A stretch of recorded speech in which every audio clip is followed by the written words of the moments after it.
y jóvenes a recibir su enseñanza especial. Y bueno, yo voy a invitar, hermano, por favor, que vayamos al segundo libro de Reyes. Gloria al Señor. Y vamos a leer, a buscar el verso 22. Y vamos a leer del versículo 3 al versículo 18, por favor.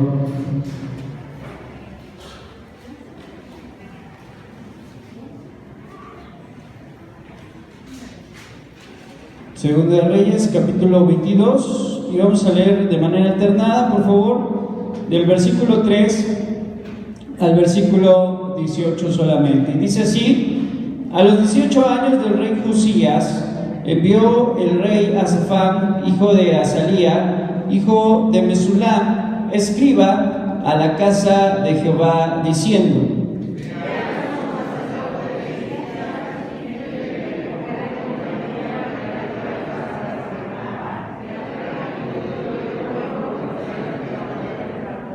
y que lo pongan en manos de los que hacen la obra, que tienen a su cargo el arreglo de la casa de Jehová, y que lo entreguen a los que hacen la obra de la casa de Jehová para preparar las grietas de la casa.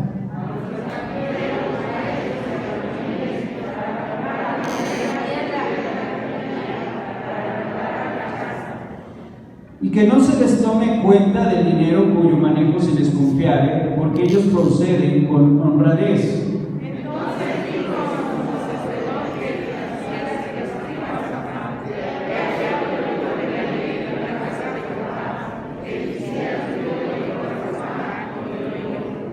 Verso 9: viniendo luego el escriba Safán al rey, dio cuenta al rey y dijo: tus siervos han recogido el dinero que se halló en el templo y lo han entregado en poder de los que hacen la obra, que tienen a su cargo el arreglo de la casa de Jehová.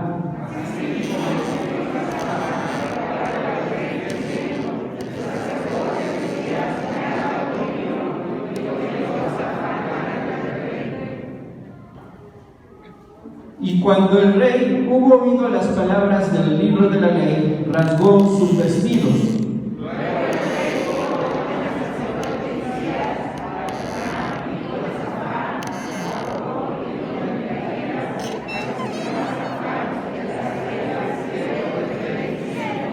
Y di preguntad a Jehová por mí y por el pueblo y por todo Judá acerca de las palabras de este libro que se ha hallado. Porque grande es la ira de Jehová que se ha encendido contra nosotros, por cuanto nuestros padres no escucharon las palabras de este libro para hacer conforme a todo lo que nos fue escrito.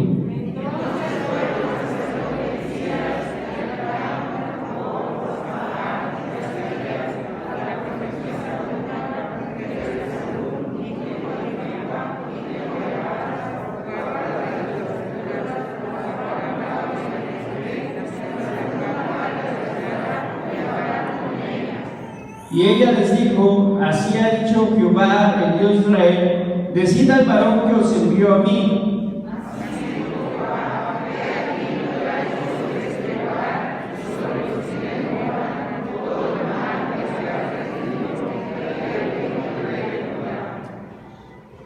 Por cuanto me dejaron a mí y quemaron incienso a dioses ajenos, provocándome a ira con toda la obra de sus manos, mi ira se ha encendido contra este lugar y no se apagará. Todos juntos, mas el rey de Judá que os ha enviado para que preguntéis a Jehová, diréis así: así ha dicho Jehová, el Dios de Israel, por cuanto oísteis las palabras del libro. Muy bien, hermanos, vamos a orar. Señor, en esta hora, Padre, solo te pedimos que abres a nuestro corazón, que nos hagas entender tu voluntad, Padre, y que tu palabra, Señor, sea ese refrigerio que hoy nuestra alma necesita, Dios. Gracias te damos por tu palabra, en el nombre de Jesús. Amén. ¿Puede tomar su lugar, por favor, hermano? Hoy tenemos un tema sumamente importante, y ese es, ¿verdad?, la prioridad de la palabra de Dios. ¿Puede decirlo conmigo, por favor? De la palabra de Dios. ¿Y qué quiere decir esto, hermano? Que en nuestra vida, como cristianos, la palabra del Señor debe de tomar prioridad. ¿Y qué quiere decir la palabra prioridad? Que tiene que tomar el primer lugar. Amén. Sí, hoy vemos que hay muchas cosas que tienen prioridad en nosotros. Por ejemplo, para algunos nuestra familia es prioridad, ¿cierto? Para otros el trabajo es prioridad. No pueden faltar al trabajo porque el trabajo para ellos es su prioridad. Para alguien sus hijos pueden ser prioridad, lo más importante, lo primero, lo que toma, ¿verdad?, mayor relevancia en su vida. Pero para el cristiano, para el creyente, vemos que la palabra de Dios debe de tomar prioridad, debe de tener cierto, ¿verdad?, privilegio la palabra de Dios en nuestra vida, y debe ser algo sumamente importante, y es algo que debemos entender el día de hoy. Y dice la palabra del Señor en 2 Timoteo 2:15, nuestro texto de oro, por favor, lo puede leer conmigo. Dice: procura con diligencia presentarte a Dios aprobado, como obrero que no tiene de qué avergonzarse, que usa bien.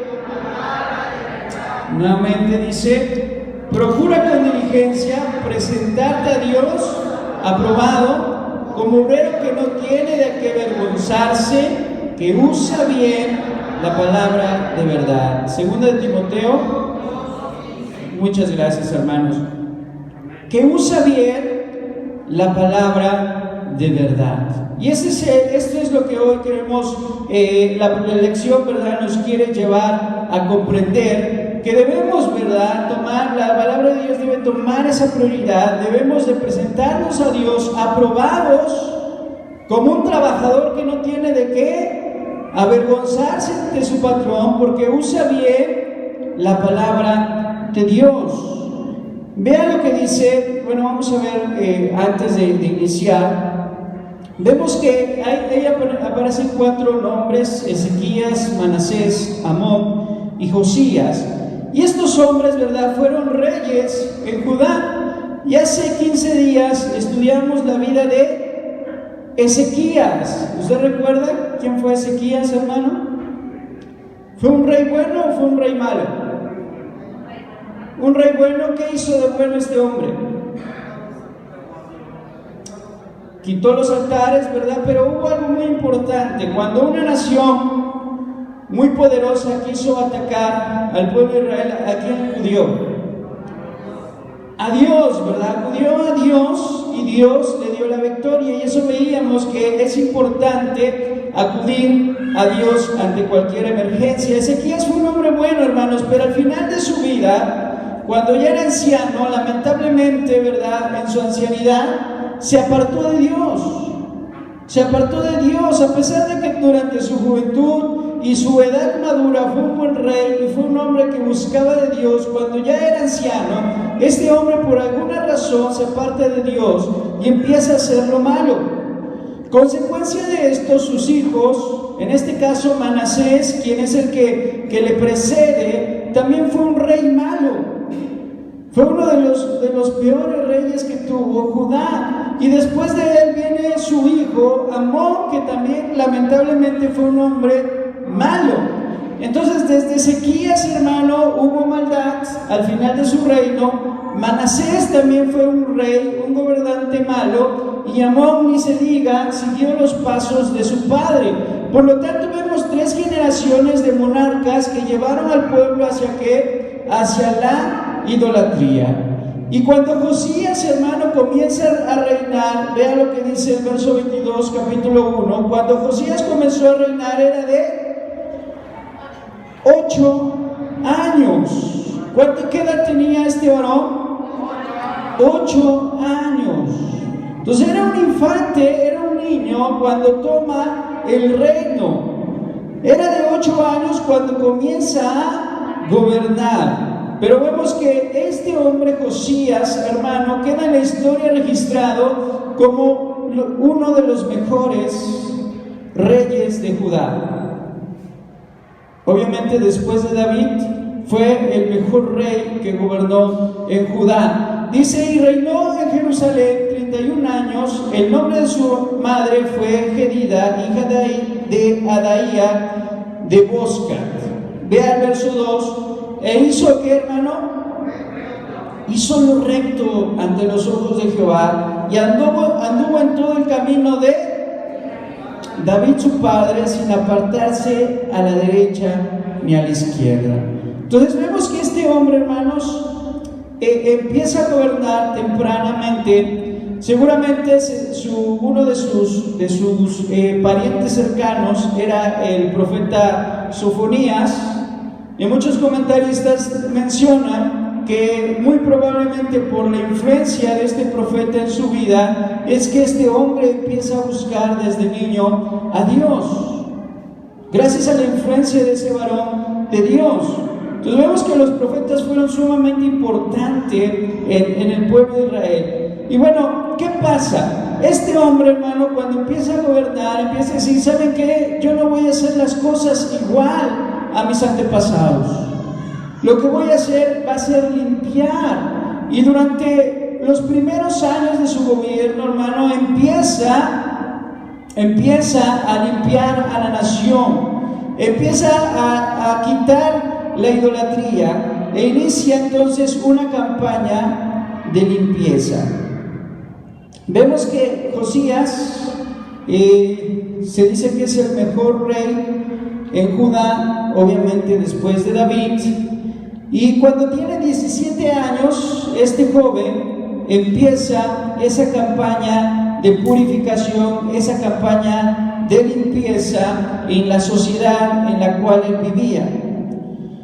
Muy probablemente alguien que lo influenció, ya lo habíamos comentado, fue Sofonías. Y vemos por favor lo que dice Sofonías, capítulo 2, versículo 3, si alguien lo encuentra y le puede dar lectura, por favor.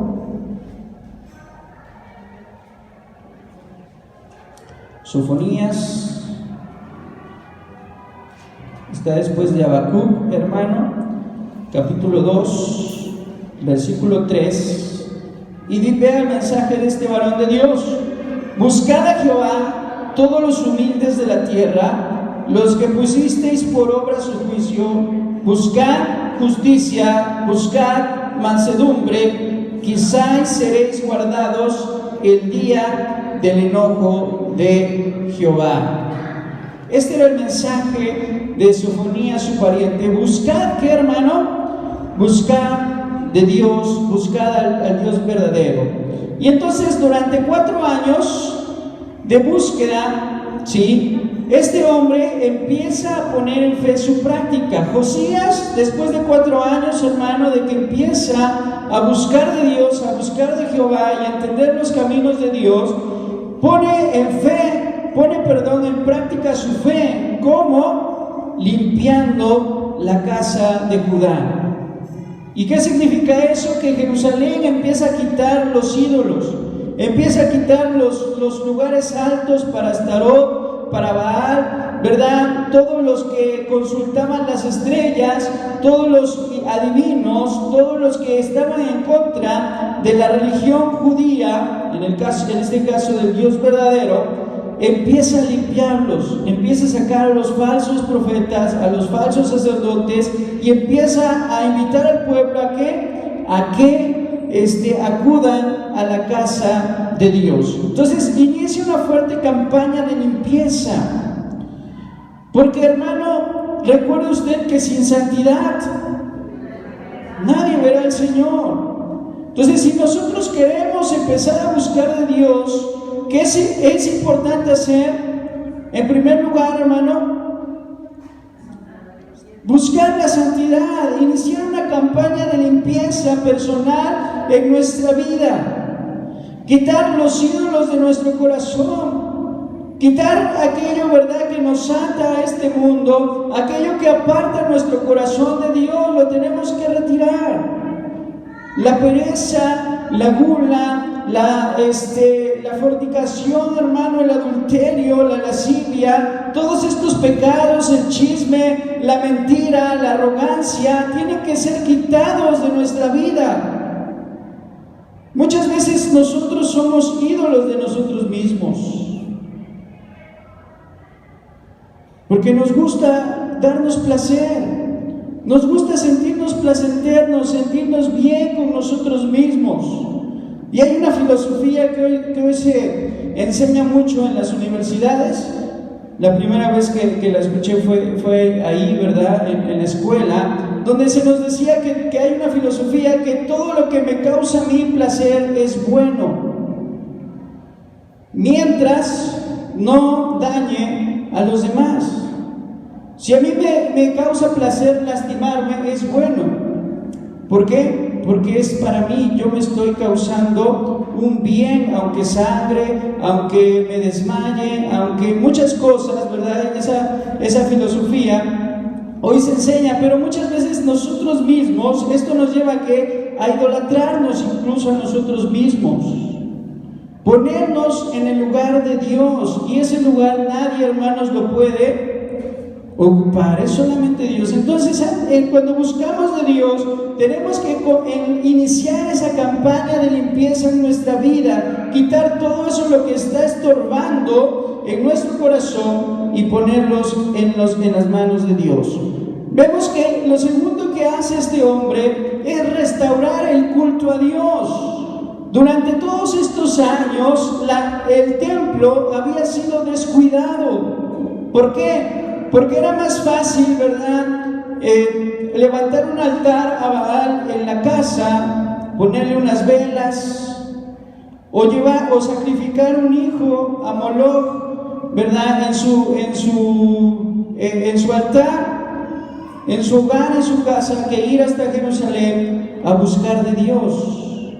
Porque ¿cuántos templos había en Jerusalén? En Judá solamente había un templo. Había muchos lugares altos a Jehová, pero solamente había un templo. Pero durante estos años de idolatría, ¿qué pasó con ese templo? Ese templo se desgastó, como todo, ¿verdad? Todo edificio, toda infraestructura, si no se le da mantenimiento, ¿qué pasa?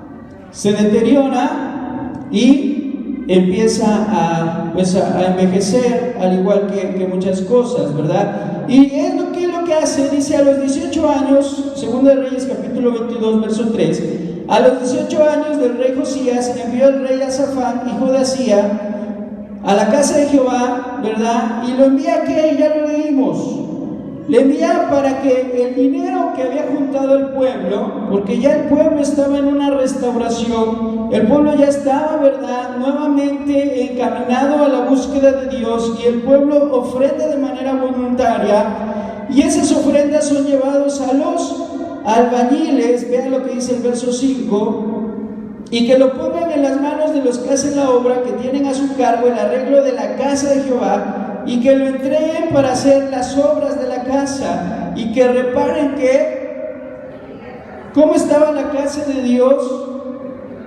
Estaba agrietada, hermanos. Estaba en un mal estado, muy probablemente la pintura deteriorada, pero estaba agrietada, descuidada, ¿verdad, hermana? Gracias, estaba descuidada. Y dice que den lo que se ha juntado para que arreglen las grietas de la casa de Jehová, para que los carpinteros y los maestros albañiles puedan comprar madera, piedra y restaurarla. Entonces, después de 6 años de limpieza, después de 6 años de dedicarse a limpiar, vuelve su atención ¿a dónde? Al templo. ¿Por qué, hermano? Porque en nuestra vida es importante la adoración, el culto a Dios. Pero no podemos ofrecer una verdadera adoración si no traemos manos limpias, porque eso decía el salmista, ¿verdad? ¿Quién se presentará al monte santo? ¿Quién se acercará a la presencia de Dios? El limpio de manos, el puro de corazón, el que no ha elevado su corazón a cosas vanas, ni tampoco ha jurado con engaño. El tal, solamente, ¿verdad?, esa persona va a poder estar delante de la presencia de Dios. Entonces, si no traemos manos limpias, si no traemos un corazón puro, si no traemos, ¿verdad?, una conciencia pura delante de Dios, hermano, no podemos estar o rendir un culto verdadero a Dios. Entonces, por eso era primero limpiar, y una vez que hubo limpiado, entonces era restaurar el culto y la verdadera adoración a Dios. Estos, ¿verdad?, por el descuido se encontraban en pésimas condiciones. Hablamos del templo. Hubo una respuesta positiva del pueblo, el pueblo dio voluntariamente, pero mientras están ahí, ¿verdad?, sacudiendo, limpiando, acomodando, el sumo sacerdote Hilcías encuentra algo sumamente importante. ¿Qué encuentra, hermanos? El libro de la ley de Dios escrita por Moisés. Y cuando lo encuentra, inmediatamente lo lleva a Safán y le dice: ¿sabes qué? Encontramos este libro, y se lo lee. Y cuando Safán lo lee, ¿verdad?, queda sorprendido, inmediatamente se lo lleva al rey. Entonces vemos que ahí empieza entonces un verdadero despertar por la palabra de Dios. ¿Qué hace Safán? Safán llega, hermanos, con Josías, le dice: mira, la obra va bien, el pueblo ofrendó, los carpinteros y los albañiles están avanzando, pero ¿sabes qué? Encontramos este libro. Y le dice Josías: pues léelo.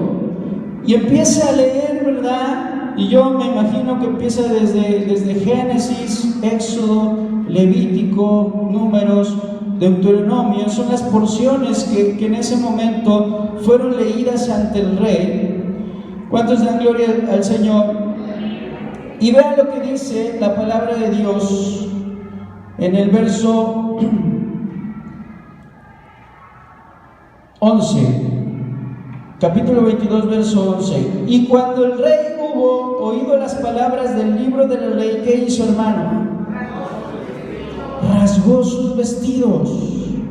Luego el rey dio la orden al sacerdote Ahicán, hijo de Safán, y a Acbor, hijo de Micaías, al escriba Safán y a Asaías, siervo del rey, diciendo: id y preguntad a Jehová por mí y por el pueblo y por todo Judá acerca de las palabras de este libro que se ha hallado, porque grande es la ira de Jehová que se ha encendido.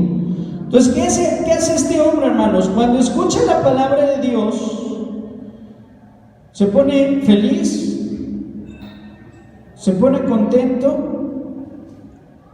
manda a hacer ofrenda. ¿Qué es lo que hace este hombre cuando escucha la palabra de Dios? Rasga sus vestidos. ¿Y qué significaba esa acción, hermanos, de rasgar los vestidos en la antigüedad? Tristeza, luto, dolor, vergüenza, agonía. ¿Qué es lo que siente este hombre cuando escucha la palabra de Dios? A pesar de que era un hombre, hermanos, que había iniciado una limpieza, este hombre tenía un buen propósito, que era restaurar el templo, pero cuando escucha detenidamente y con atención la palabra de Dios, en ese momento, ¿verdad?, lo que hace es rasgar sus vestidos. ¿Por qué? Y vean lo que dice, nos da la respuesta a la palabra de Dios, ¿verdad? Y dice acerca de estas palabras de este libro que se ha hallado: porque grande es la ira de Jehová que se ha encendido en contra de nosotros, por cuanto nuestros padres no escucharon las palabras de este libro. ¿Qué iba a pasar? ¿De qué es lo que se da cuenta? De que el pueblo está, como hermano, está en peligro. ¿De qué se da cuenta? De que la nación, su propia vida, su familia, sus descendientes, sus súbditos, todo el mundo está, ¿qué, hermano? Está en peligro. ¿Por qué? Porque la ira de Dios venía sobre el pueblo a causa del pecado. ¿Por qué está en peligro? Porque la ira de Dios viene sobre el pueblo a causa del pecado. Y en ese momento rasga sus vestiduras y dice: manden a decir a Dios, ¿verdad?, preguntar por mí qué es lo que tengo que hacer. Y es que si algo nos revela la palabra de Dios, hermano, es, ¿verdad?, si algo nos ha revelado la palabra de Dios, es el destino del hombre sin Dios. Y es algo que a veces se nos olvida. ¿Cuál es el destino del hombre sin Dios? ¿Cuál es, hermano? El tormento eterno, el castigo eterno, el infierno. Pero muchas veces persistimos en nuestro pecado, ignorando, ¿verdad?, la justicia de Dios, ignorando que Dios es un juez justo y que en determinado momento, ¿verdad?, Él nos va a sentenciar si nosotros no nos arrepentimos. Y cuando venimos, adoramos su misericordia, adoramos su amor, adoramos su bondad, pero se nos olvida que Dios es un Dios justo. Por eso Josías rasga sus vestidas, porque reconoce que Dios es un Dios justo. Amén. Y que Él no tarda, ¿verdad?, en su justicia. ¿Cuántos dan gloria al Señor? Sino que Él ha preparado juicios para aquellos que no andan conforme a la palabra de Dios. ¿Y de qué se da cuenta? Se da cuenta de que nada servía sus esfuerzos, de nada habían servido sus esfuerzos por limpiar la casa, de nada habían servido sus esfuerzos por restaurar el templo, porque a pesar de ello no estaban llevando a cabo el cumplimiento de la palabra de Dios porque lo ignoraban. ¿Qué pasaba con este hombre, hermano? Hasta ese momento lo ignoraba, no sabía, porque antes no se había leído ante el libro. Pero a partir de ese momento, cuando escucha, lee y entiende, se da cuenta de su condición y se da cuenta que no es suficiente lo que ha hecho delante de Dios. Y eso, hermano, crea un despertar. Tenemos que despertarnos, por eso el apóstol Pablo dice: despiértate y levántate tú que duermes. Levántate tú que duermes, despiértate. Debemos de despertar, hermano, debemos de entender que si no hacemos la voluntad de Dios que está escrita conforme a su palabra, de nada sirven nuestros esfuerzos. ¿Qué necesitamos, hermano? Obedecer la palabra de Dios, caminar de acuerdo a la voluntad de Dios. ¿Cuántos dan gloria al Señor? Glorifica a Dios, hermano. Vemos que en Deuteronomio vemos estos dos principios que tenemos a continuación. Deuteronomio decía que era obligación de todo rey escribir su propia copia. Sabemos que la palabra de Dios era escrita, ¿verdad?, por los escribas. Tenían esa función de copiar y transmitir y preservar la palabra de Dios, pero los reyes tenían la obligación de escribir su propia copia de la palabra de Dios. ¿Por qué? Porque no tenían que guiarse de lo que les decían o de lo que escuchaban, sino que era su responsabilidad estudiar ellos mismos y darse cuenta por ellos mismos el contenido de la palabra de Dios. Es decir, hermano, es responsabilidad de cada uno de ustedes leer la palabra de Dios, y de nosotros también, ¿verdad?, los que le predicamos. Pero es responsabilidad de cada uno de nosotros no dejarnos llevar por lo que se nos enseña aquí. Porque muchas veces lo que nos enseña aquí o nos enseña a otra persona puede estar equivocado, puede ser erróneo, porque somos humanos. Amén. Entonces es nuestra responsabilidad, que, hermano, personalmente escudriñar la palabra de Dios, para no solamente dejarnos llevar por lo que se nos dice o se nos enseña, sino tener nosotros el conocimiento firme de la palabra de Dios. ¿Cuántos dan gloria al Señor? Eso es lo que enseña Deuteronomio, que cada persona debe de escudriñar de manera personal la palabra de Dios. ¿Y cuántos realmente lo hacemos, hermano? Es lo que nos invita la Escritura. Bienaventurado el varón que no anduvo en consejo de malos, ni en camino de pecadores, ni en silla de escarnecedores se ha sentado, sino que en la ley de Jehová está su delicia, y en su ley medita de día y de noche. Y será como árbol plantado junto a corrientes de agua, que da su fruto a su tiempo, y su hoja no cae. Entonces todos no sabemos ese versículo, pero ¿cuántos de nosotros realmente lo ponemos en práctica, hermano? Esa era una de las responsabilidades que nos enseña la palabra de Dios. Y segundo, era responsabilidad de los padres enseñar diariamente la palabra de Dios a sus hijos. ¿Cuál es la segunda responsabilidad que tenemos, hermano? Diariamente enseñar la palabra de Dios a nuestros hijos. Vea lo que nos dice Deuteronomio 6, capítulo 6, verso 7. Dice, sí, hermano, sí, por favor. Y hablarás de ellas cuando estando en tu casa y andando por el camino y al acostarte y cuando te levantes. Gracias, hermanos. Skylar dice, y estas palabras que yo te mando hoy desde el 6 estarán sobre tu corazón. Y nuestra responsabilidad es las repetirás a tus hijos y hablarás de ellas estando en tu casa y cuando andes por el camino y cuando te acuestes y cuando te levantes.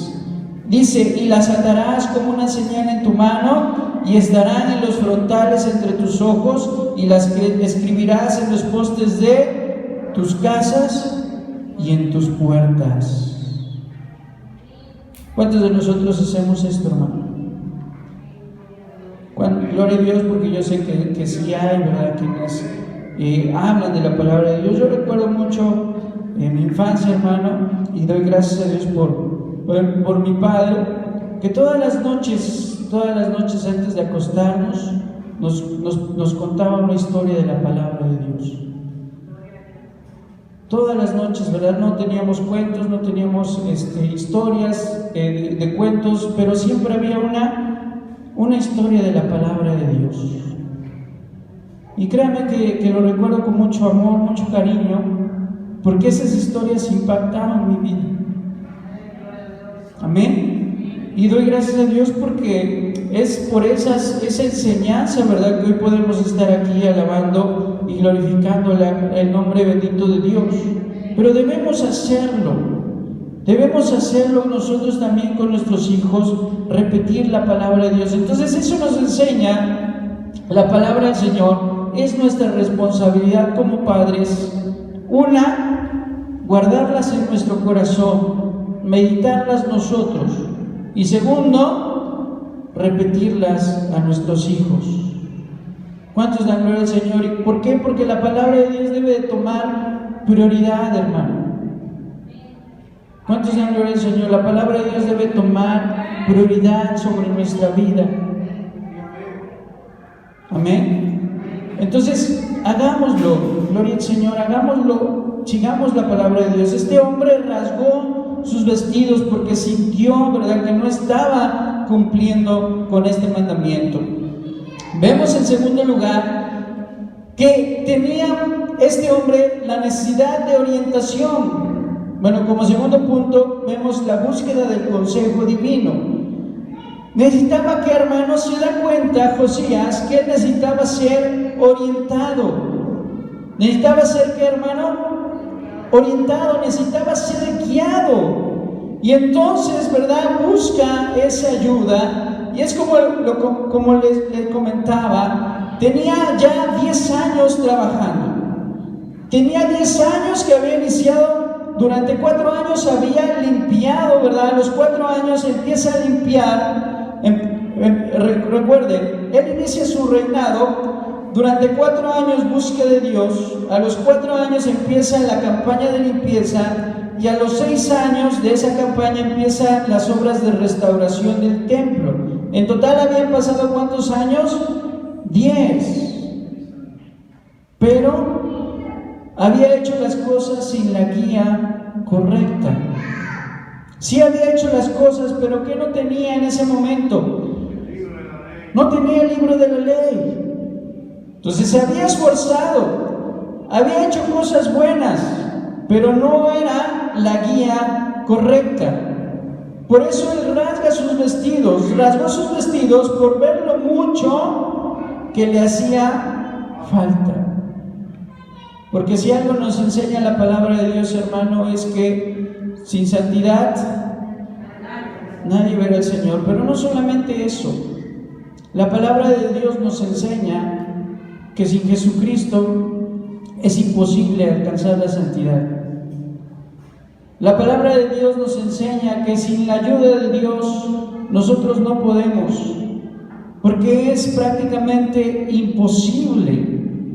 Es imposible que el hombre compre su salvación. Es imposible que el hombre sea totalmente y moralmente bueno, de tal manera que pueda ganarse el cielo. ¿O cuántos de aquí por sus propias acciones, hermano, podría ganarse el cielo? Alguien que diga, yo hermano, yo me voy con todo y zapatos al cielo. ¿Sí? ¿Alguien puede decir eso? No.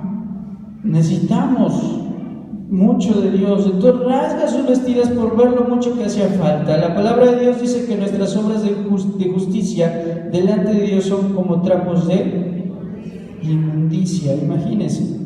Pero busca al Señor. ¿Qué hace? Busca al Señor pidiendo ayuda y dirección. Por eso va y manda, ¿verdad? Forma un comité y manda a buscar al profeta, que en ese entonces era una mujer, ¿sí? Hulda, la profetisa, para buscar la dirección de Dios.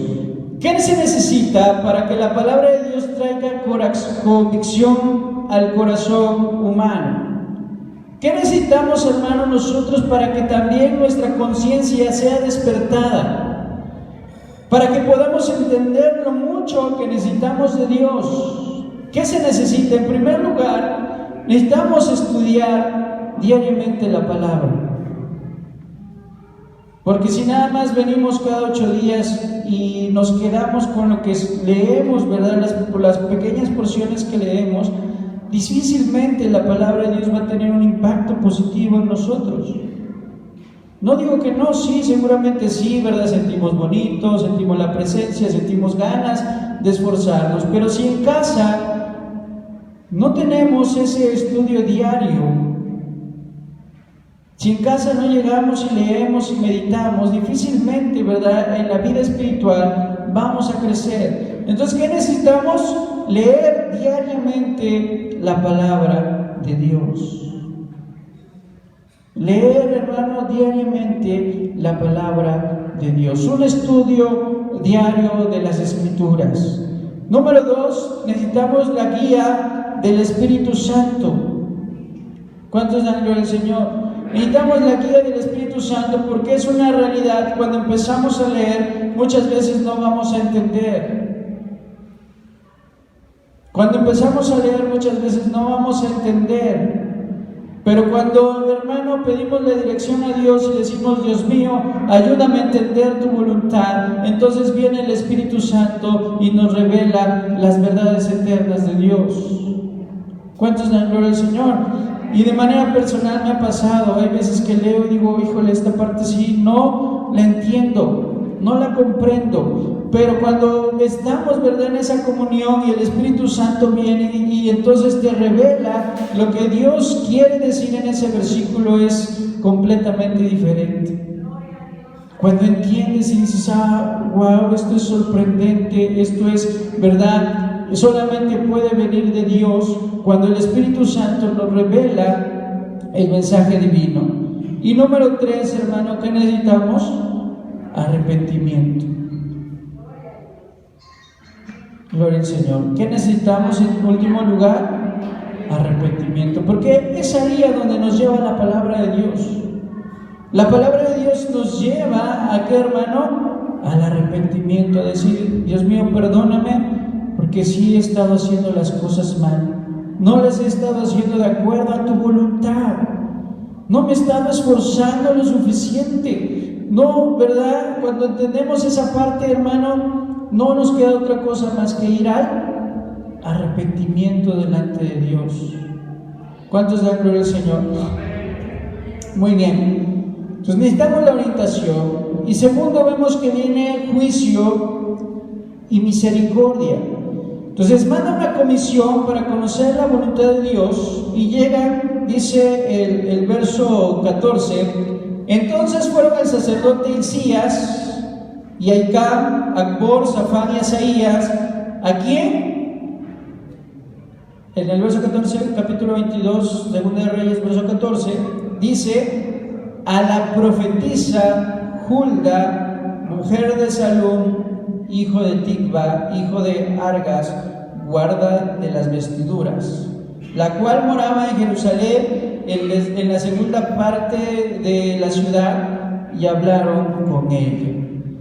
Vemos aquí, hermano, algo muy importante para la mujer, y es que aquí vemos un ministerio profético de una mujer. Entonces eso nos lleva a que en el Antiguo Testamento la profecía o el oficio de profeta no era exclusivo de los hombres, como muchos piensan. Muchos piensan que en el Antiguo Testamento solamente la profecía o el ministerio de profeta era dado a los hombres.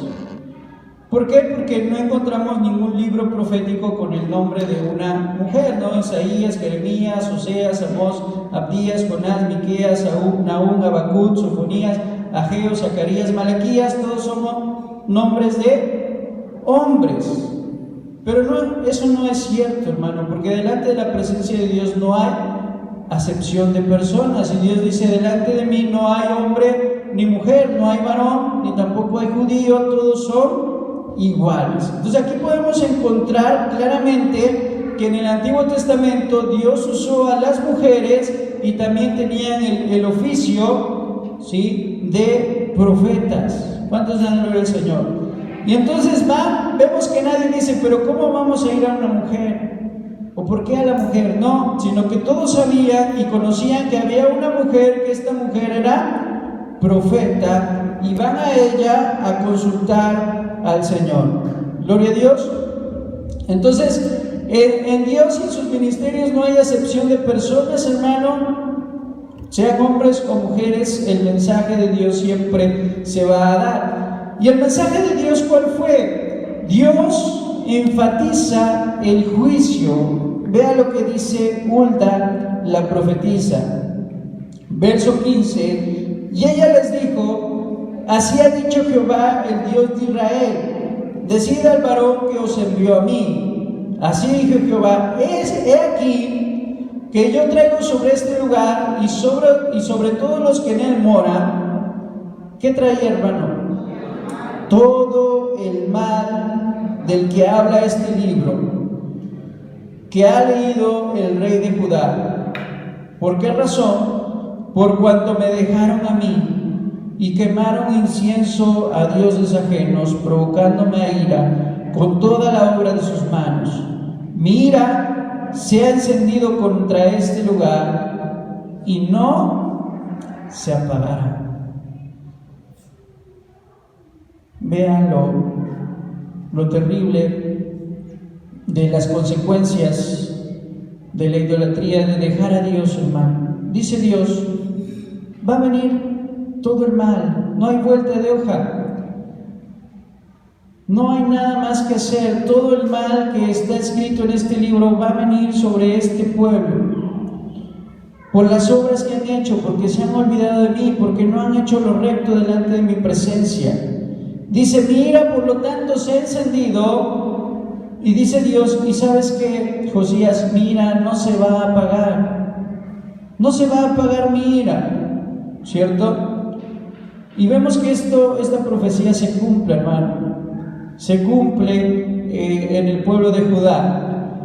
Dice el verso 18, mas al rey de Judá que os ha enviado. Bueno, primero vamos a considerar esto, el juicio, ¿sí? Dios, hermano, ya había determinado que un juicio para este pueblo y dice: mira, se ha encendido y mira, no se va a apagar. Porque Dios, debemos recordar, hermano, que Dios es justo. ¿Cuántos dan gloria al Señor? Dios es justo y vemos los juicios de Dios. Vemos los juicios de Dios a diario.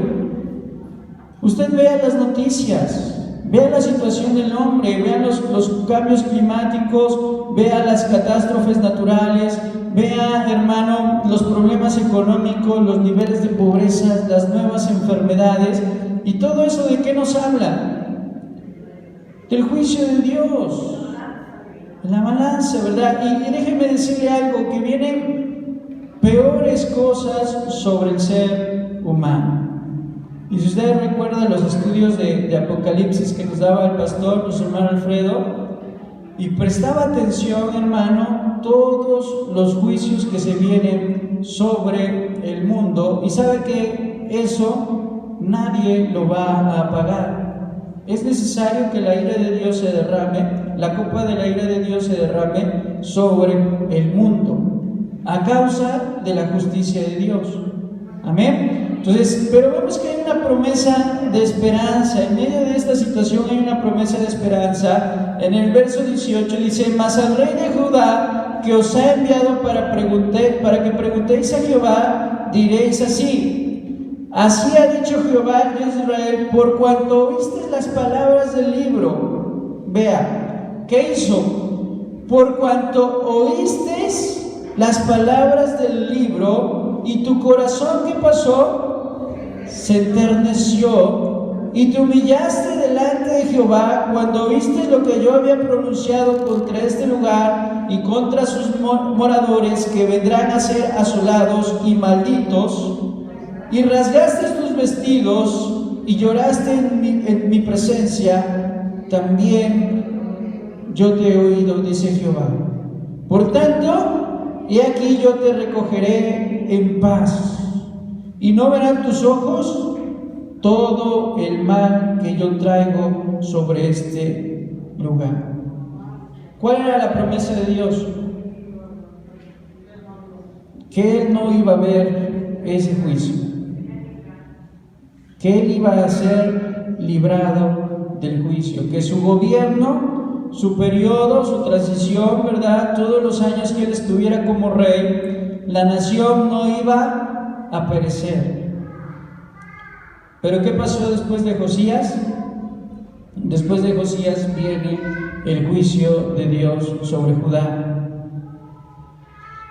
Entonces, ve, hermano, ¿qué hizo este hombre? Aceptó su responsabilidad con arrepentimiento. ¿Qué hizo? Escuchó la palabra, se enterneció, se humilló, reconoció su pecado, reconoció su maldad, lloró y se arrepintió delante de Dios. Y Dios le dice: ¿sabes qué? Por cuanto hiciste esto, no te va a pasar a ti nada. Pero después de que tú ya no estés, todo el mal y toda la maldición va a venir. Entonces hubo, ¿cómo se llama esto? Misericordia, hermano. Hubo misericordia.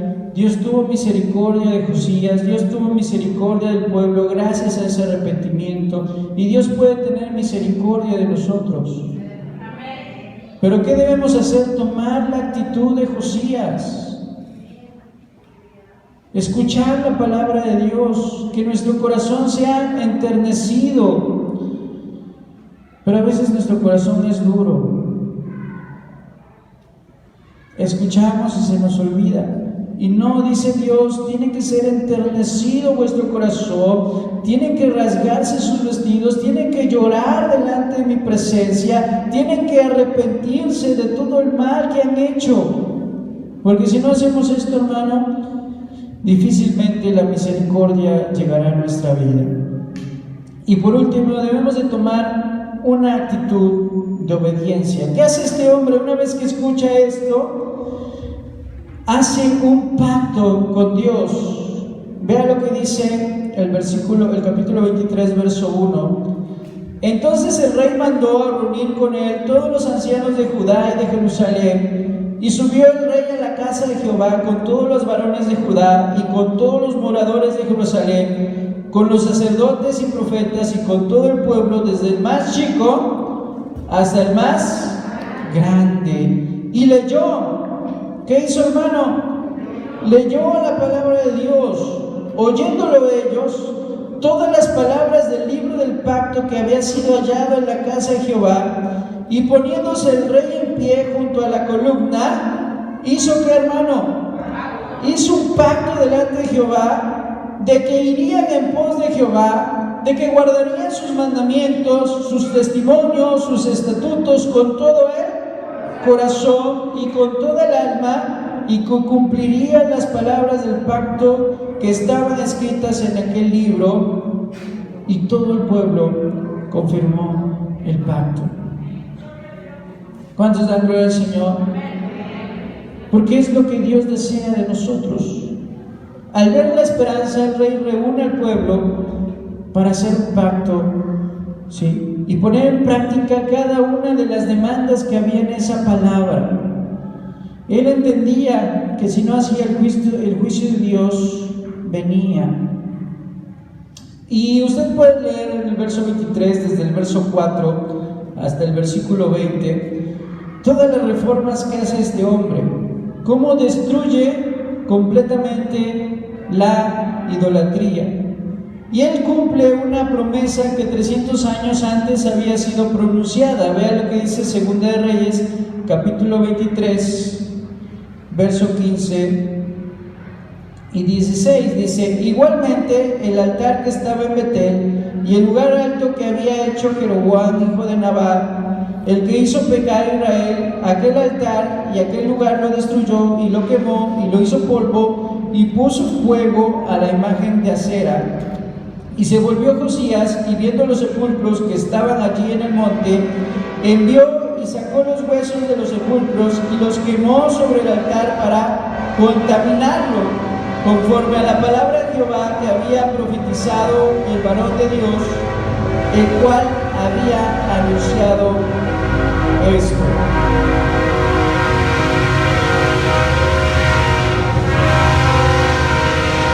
Gloria a Dios.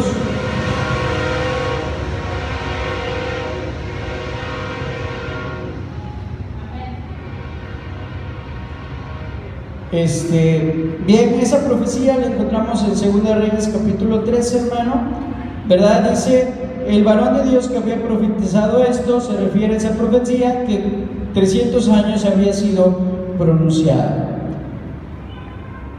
Entonces, ¿qué hace el hermano? Hacen un pacto con Dios. Toda la nación de Israel, hace un pacto con Dios. Y por último, vemos que celebra la Pascua. ¿Cuántos dan gloria al Señor? Porque este hombre nuevamente celebra la Pascua. En 2 de Reyes, capítulo 22, verso 21, por favor. Vamos a esperar tantito que pase el tren. Dice, creo que ya. Entonces mandó el rey a todo el pueblo diciendo: haced la Pascua a Jehová vuestro Dios, conforme a lo que está escrito en el libro de este pacto. No había sido hecha la Pascua desde los tiempos en que los jueces gobernaban a Israel, ni en todos los tiempos de los reyes de Israel y los reyes de Judá. Vean, hermano, este hombre vuelve a establecer la fiesta de la Pascua, y aquí nos hace una aclaración la palabra de Dios, que esta fiesta no se había llevado a cabo desde tiempos de quienes, de los jueces que gobernaban Israel, y en ningún rey había celebrado la Pascua, es decir, ni David, ni Salomón, ni Roboam, ni Ezequías, ni todos los reyes buenos y malos, ninguno había celebrado ¿qué? La Pascua. Cuando la Pascua era un mandamiento que estaba aquí en la palabra de Dios para todo el pueblo de Israel en aquella época. ¿Y qué manda hacer? Manda a celebrar la Pascua a los 18 años del rey Josías. Fue hecha aquella Pascua a Jehová en Jerusalén. Entonces, una vez terminada la tarea de limpieza, Era tiempo de iniciar algo positivo para el restablecimiento del servicio a Dios. Y entonces da la orden de observar la Pascua tal y como estaba escrito. La primera Pascua que se celebró, hermano, ¿alguien recuerda cuándo fue? La primera Pascua. De hecho ahí dice, ¿verdad? ¿Cuándo fue? Cuando el pueblo salió de Egipto. Recordemos, la Pascua era una fiesta que celebraban los judíos, incluso hoy en día celebran la Pascua, y la celebran cuando nosotros estamos celebrando Semana Santa. ¿Por qué? Porque en esas fechas, en la Pascua, nuestro Señor Jesucristo en esa fecha fue cuando dio su vida, porque recuerde que Él es el Cordero Pascual que quita el pecado del mundo. Entonces la Pascua habla de esa liberación. La Pascua habla de qué, hermano? De la liberación que Dios hizo. En el Antiguo Testamento, Dios liberta al pueblo de Israel de Egipto. Egipto representa al mundo, Faraón representa a Satanás, ¿verdad? Que tenía esclavizado al pueblo de Dios. Pero cuando viene Moisés y los liberta, establece la Pascua como un símbolo de la liberación de Dios del ángel de la muerte y del pecado y de Satanás. Entonces la Pascua habla de liberación. Esta Pascua que celebra Josías era para celebrar la liberación de la idolatría y del pecado que gobernaba en Israel. Celebra la Pascua. ¿Y quién es la Pascua, hermano? ¿Quién es nuestra Pascua para nosotros hoy en día? Cristo es nuestra Pascua. ¿Cuántos dan gloria al Señor? Porque Cristo es nuestra Pascua. Cristo es el que nos libró del poder del pecado. Por eso dice, ¿verdad?, el apóstol Pablo: por cuanto ya no se enseñoreará más de vosotros el pecado. Ya no se puede enseñorear, ya no puede tomar el control de vosotros el pecado, porque ya no estáis bajo la ley, sino que ahora estamos bajo la gracia de Jesucristo. Y el Señor nos ha libertado del poder del pecado. ¿Cuántos dan gloria al Señor? Debemos de celebrar a Jesucristo. Esta Pascua habla de la liberación, y Josías celebra esa Pascua, restablece, ¿verdad?, ese culto. ¿Qué nos enseña, hermano? Que hoy la palabra de Dios debe tomar prioridad en nosotros. Debemos hacer un pacto con Dios y decirle: Señor, yo quiero observar tu palabra, quiero guardar tu palabra, quiero obedecer tu palabra, hermano, porque si no lo hacemos, terribles juicios van a venir sobre nuestra vida. Y es algo que a veces no nos gusta hablar, ¿verdad? Porque no es bonito a lo mejor dar un mensaje sobre juicios, sobre maldición, sobre consecuencias que podrían venir a nuestra vida, pero es importante recordar, hermano, que si no vivimos en santidad, van a venir juicios a nuestra vida. Va a venir enfermedad, va a venir pobreza, va a venir esclavitud, va a venir maldición, y muchas veces las cosas que vienen sobre nuestra vida es porque no obedecemos la palabra de Dios. Y es triste ver que mucha gente, ¿verdad?, se divorcia, mucha gente pierde su salud, mucha gente, ¿verdad?, pierde su economía, sus finanzas, pierde la felicidad. ¿Por qué? Porque en lugar de concentrarse en buscar a Dios, hermano, buscan complacerse a sí mismos. Y que nosotros hoy no cometamos ese error. Si usted está aquí, yo creo que porque hay un genuino deseo por buscar de Dios. Pero debemos ir más allá. A Josías no le bastaba ese genuino deseo. Josías necesitaba ¿qué? La palabra de Dios. Y cuando entiende, ¿verdad?, el mensaje de la palabra de Dios, viene entonces un verdadero despertar y avivamiento en su vida. Hoy, hermano, yo creo que todos traemos un genuino deseo de buscar a Dios, pero necesitamos leer más la palabra. La palabra de Dios debe tomar prioridad en nuestras vidas. debe tomar prioridad en nuestra familia, debe tomar prioridad en nuestro hogar, porque si no, hermano, difícilmente vamos a ser librados. Hoy yo te invito, hermano, que nos pongamos de pie y hagamos este pacto y le digamos: Señor Jesús,